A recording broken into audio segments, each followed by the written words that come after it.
What's going on, y'all? It's DB the Prophet, and I'm back with another video. I'm about to get into some deep shit on this video, and I know that I have not made a YouTube video in a while, so I hope that I get a chance to make up for it in this video. So just stay tuned and bear with me, and I'm gonna make this, as quick as it can be and get the message and the point across. I'm doing a new segment on YouTube called Saying the Quiet Part Out Loud, because it's the things that are left unsaid that really could help people make the most gains, the most progress in their life. And if you've been following my story for the last 2 years, I went from being a millionaire, living in the suburbs, to moving to LA County, getting a divorce, losing my children, all of these various different elements and things that have happened in my life, having to start over. Now I'm in the process of developing a new startup. So me and my girl now, we're working on a new business that we've launched, but the experience and everything that was gained from building my last company is going to help fuel our success in the future. So just saying the quiet part out loud is realizing that, a lot of the times growing up, I didn't really feel like black women were attracted to me. I feel like when I was younger, especially when I was in high school, I was the black kid that couldn't dance, that people felt like, man, you're not hood enough. You don't sell drugs. You're not a certain type of way that was the attractive black male archetype of the time. Now, fast forward, what do you think that does to somebody's psyche? If you're a young black kid, black girls aren't attracted to you. Okay, well, what are you going to do? You're going to move on, and you're going to go try different cultures, go try different races of women, right? So I get into a situation where, I didn't think to myself in the long term whether or not I felt like being outside of my culture was really going to allow me to be the best that I can be. And I realized way too late, at 27, 28 years old, I started realizing that, it's more than likely that only a black woman is going to be able to understand my culture, my values, my struggles, and all of those things. And so prior to coming back into union with a black woman, I feel like I was in a space where the pressure to be a certain way, to talk a certain way, and to live your life a certain way is extremely high. They're waiting for you to make one opportunity or one mistake so that, they can turn you into the villain. But a lot of the times, people in general, and this is not just about race, I know that people are going to watch this video and they're going to say, well, I'm in an interracial marriage, listen, there's going to be a lot of circumstances where people come together that are different cultures, and it works out great. And I think that's beautiful, because at the end of the day, love is love. But love itself is already something that is rare. Like, just to be in a space where you actually find someone that loves you for who you are, that's already rare enough. So to find that outside of your culture, I think that's even more rare, because there's more barriers and hurdles to overcome that are not present when you marry inside your culture. And this goes for all people, not just white, not just black, not just Latino, because at the end of the day,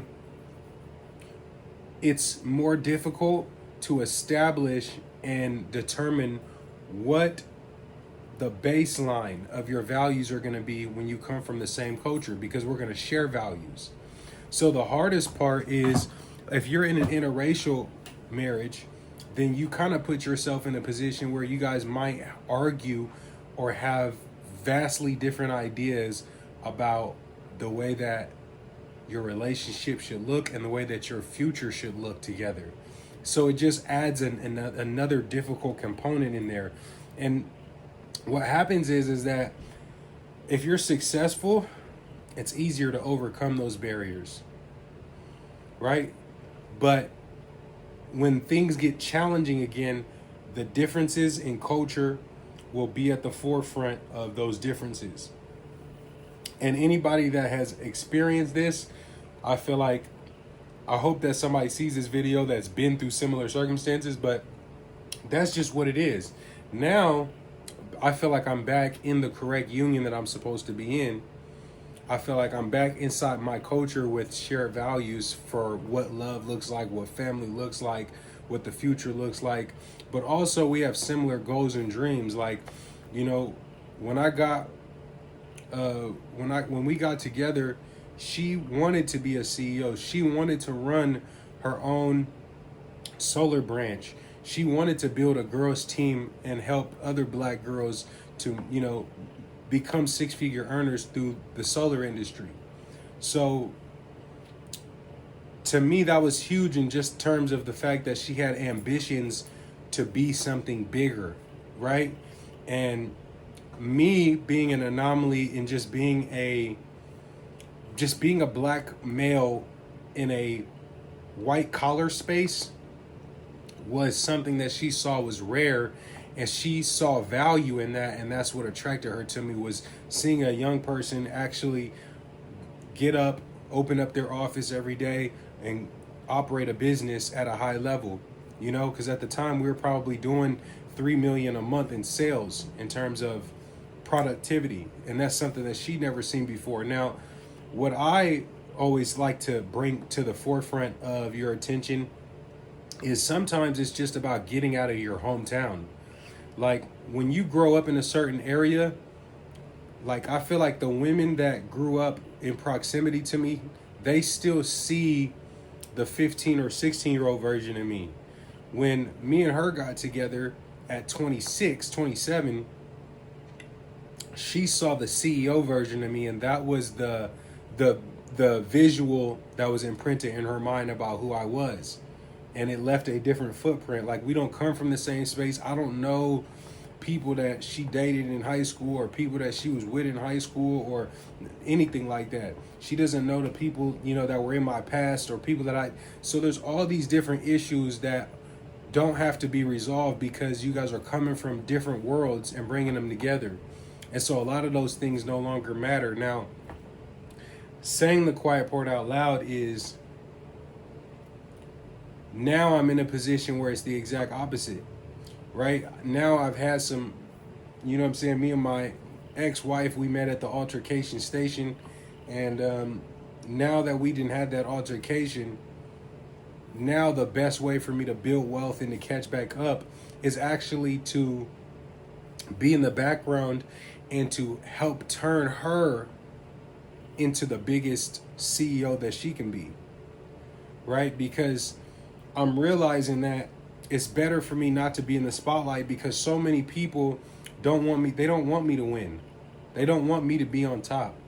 It's something competitive when it comes to men that's not there when it comes to women. When I tell people that it's her company and that she is trying to grow her status and her business to be XYZ, everyone just claps for her. Everyone's happy to hear about a woman being successful. And it doesn't matter what race of men or women there are, you know, everyone wants to see her succeed. It's like a much easier journey to help position her to be powerful than it is for me to fight through all of the various things that you go through as a young black male when you're trying to be in a space where the top 5%ers are. It's no competition for her. Nobody's trying to bring her down. Nobody's trying to prevent her from being successful. There's no jealousy. So now I'm in a position where my best chance at producing wealth is merely to help the queen dominate the field. So I'm gonna now that you guys see where I'm at with this, right? Because now I'm getting hit. The city is trying to make it rain bills on me. Look, right? Cover this up right here, but y'all can see LA County probation. Now I have to go through the system because she sold me out in pursuit of selfishness. I got the franchise tax board sending me large bills And so now the best thing that I can do is become an operator and to help her grow herself as a CEO, because she is a clean slate and we can just build success from scratch. And I can come back and revisit all of these little things that I have to clean up that were created before she got here. So with that being said, I'm going to start doing a segment called Saying the Quiet Part Out Loud, where we just really talk about some of the things that are so real that so many people have experienced, but nobody wants to say the truth because the truth is going to hurt people's feelings, and the truth is, you know what I mean? It rubs people the wrong way, but I'm just keeping it real. I thought that I had to like pretend to be perfect and I had to brand myself as this unicorn of a black guy. But you know what? The truth is, I feel like I reach my people more by just keeping it real and really sharing my true experiences as they are, and not trying to create this propped up, media picture perfect commercial about what life is, because it's really not going to be like that in real life. So I hope that we can keep this segment up. I'm literally just putting this video out, and I know it wasn't perfect, and it probably feels like some of what I was saying is all over the place. But, it's my first video posting in a while. I wanted to check in with you guys, let you guys know what I'm going to be doing. Right now, I would consider this the ground floor. I'm back at zero, and I'm about to rebuild into an 8-figure entrepreneur in the next 3 years. And I want to show you guys step by step how I go through this process from A to Z.